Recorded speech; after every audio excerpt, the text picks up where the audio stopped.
Assalamualaikum warahmatullahi wabarakatuh. Yang terhormat Ibu Rizdiani selaku dosen pembimbing mata kuliah AIK 4, yang saya banggakan teman-teman semua kelas 2B. Puji syukur marilah kita panjatkan atas kehadirat Allah Subhanahu wa taala yang telah melimpahkan rahmat dan hidayahnya kepada kita semua sehingga kita dapat berkumpul dalam kesempatan presentasi kali ini. Sholawat serta salam semoga tetap tercurahkan kepada Nabi besar Muhammad SAW yang kita nantikan syafaatnya di yaumul akhir nanti. Langsung saja, adapun topik yang akan kami bahas yaitu matan keyakinan dan cita-cita hidup Muhammadiyah. Pertama-tama perkenalkan, saya Sekar Pratiwi, NIM 202002010017 dan teman saya Indi Agustin dengan NIM 202020010018.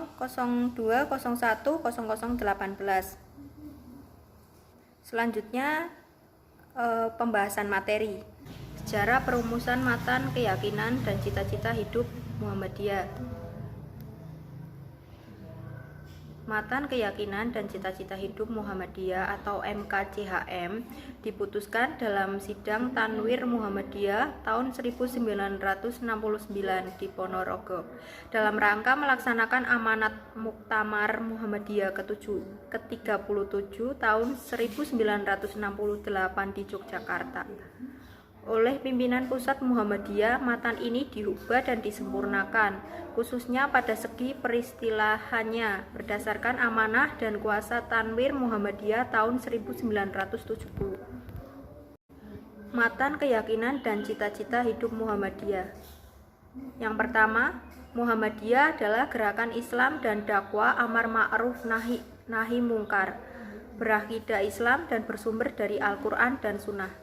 Bercita-cita dan bekerja untuk terwujudnya masyarakat utama, adil, makmur, yang diridhoi Allah Subhanahu wa taala untuk melaksanakan fungsi dan misi manusia sebagai hamba dan khalifah Allah di muka bumi. Yang kedua, Muhammadiyah berkeyakinan bahwa Islam adalah agama Allah yang diwahyukan kepada Rasulnya sejak Nabi Adam, Nuh, Ibrahim, Musa, Isa dan seterusnya sampai kepada Nabi penutup Nabi Muhammad SAW sebagai hidayah dan rahmat Allah kepada umat manusia sepanjang masa dan menjamin kesejahteraan hidup material dan spiritual, duniawi dan ukhrawi. Yang ketiga, Muhammadiyah dalam mengenalkan Islam berdasarkan Al-Quran, yaitu kitab Allah yang diwahyukan kepada Nabi Muhammad SAW, Sunnah Rasul, penjelasan dan pelaksanaan ajaran-ajaran Al-Quran yang diberikan oleh Nabi Muhammad SAW dengan menggunakan akal pikiran sesuai dengan jiwa ajaran Islam. Yang keempat, Muhammadiyah bekerja untuk terlaksananya ajaran-ajaran Islam yang meliputi bidang-bidang akidah, yaitu Muhammadiyah bekerja untuk tegaknya akidah Islam yang murni, bersih dari gejala-gejala kemusyrikan, bid'ah, dan khurafat tanpa mengabaikan prinsip-prinsip toleransi menurut ajaran Islam. Ibadah, yaitu Muhammadiyah bekerja untuk tegaknya ibadah yang diturunkan oleh Rasulullah SAW tanpa tambahan dan perubahan dari manusia. Kemudian akhlak Muhammadiyah yaitu bekerja untuk tegaknya nilai-nilai akhlak mulia dengan berpedoman kepada ajaran-ajaran Al-Quran dan Sunnah Rasul, tidak bersendi kepada nilai-nilai ciptaan manusia. Dan yang terakhir yaitu muamalah duniawiyah. Muhammadiyah bekerja untuk terlaksananya muamalah duniawiyah atau pengolahan dunia dan pembinaan masyarakat dengan berdasarkan ajaran agama serta menjadikan semua keinginan dalam bidang ini sebagai ibadah kepada Allah Subhanahu wa taala. Yang kelima, Muhammadiyah mengajak segenap lapisan bangsa Indonesia yang telah mendapat karunia Allah berupa tanah air yang mempunyai sumber-sumber kekayaan kemerdekaan bangsa dan bernegara Republik Indonesia yang berfilsafat Pancasila untuk berusaha bersama-sama menjadikan suatu negara yang adil, makmur, dan diridhoi Allah Subhanahu wa Ta'ala. Baladotun thayyibatun wa rabbun ghafur. Islam dalam keyakinan Muhammadiyah. Muhammadiyah sebagai gerakan keagamaan yang berwatak sosio-kultural.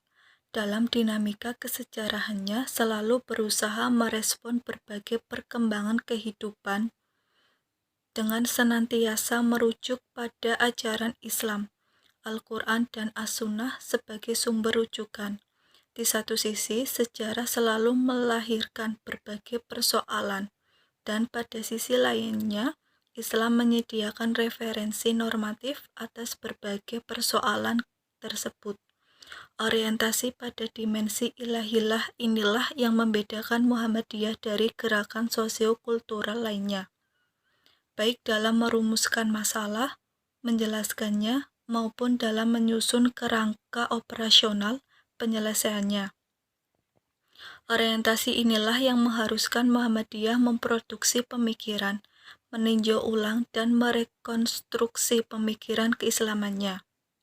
Pemikiran keislaman meliputi segala sesuatu yang berkaitan dengan tuntunan kehidupan keagamaan secara praktis, wacana moralitas publik, dan diskurs wacana keislaman dalam merespon dan mengantisipasi perkembangan kehidupan manusia.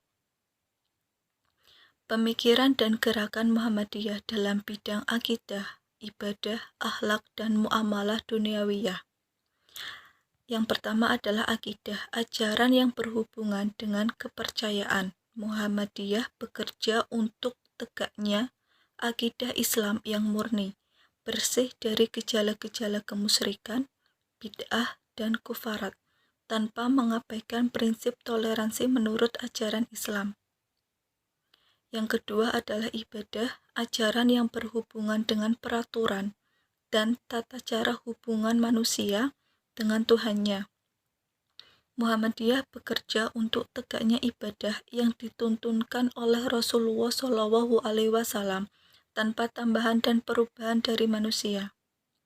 Yang ketiga adalah akhlak, ajaran yang berhubungan dengan pembentukan sikap mental. Muhammadiyah bekerja untuk tegaknya nilai-nilai akhlak mulia dengan berpedoman pada ajaran-ajaran Al-Quran dan Sunnah Rasul. Yang keempat adalah muamalah dan duniawiyah, ajaran yang berhubungan dengan pengolahan dunia dan pembinaan masyarakat. Muhammadiyah bekerja untuk terlaksananya muamalah duniawiyah dengan berdasarkan ajaran agama dan menjadi kegiatan dalam ibadah kepada Allah Subhanahu wa Ta'ala. Kesimpulan, Muhammadiyah telah menciptakan perangkat rumusan pemahaman keislamannya, baik yang bersifat konseptual maupun operasional. Pandangan Muhammadiyah tentang Islam sudah tertuang secara sistematik dalam 3 rumusan penting. Secara konseptual tertuang dalam rumusan Masailul Hasanah, masalah 5, dan matan keyakinan dan cita-cita hidup Muhammadiyah. Dan secara operasional tertuang dalam pedoman kehidupan Islami warga Muhammadiyah. Sekian presentasi yang dapat kami sampaikan. Mohon maaf apabila ada kesalahan atau tutur kata yang kurang berkenan, dan semoga materi yang disampaikan bisa bermanfaat bagi kita semua. Apabila ada yang ingin ditanyakan, bisa bertanya melalui kolom komentar. Terima kasih atas perhatian dan partisipasinya. Wassalamualaikum warahmatullahi wabarakatuh.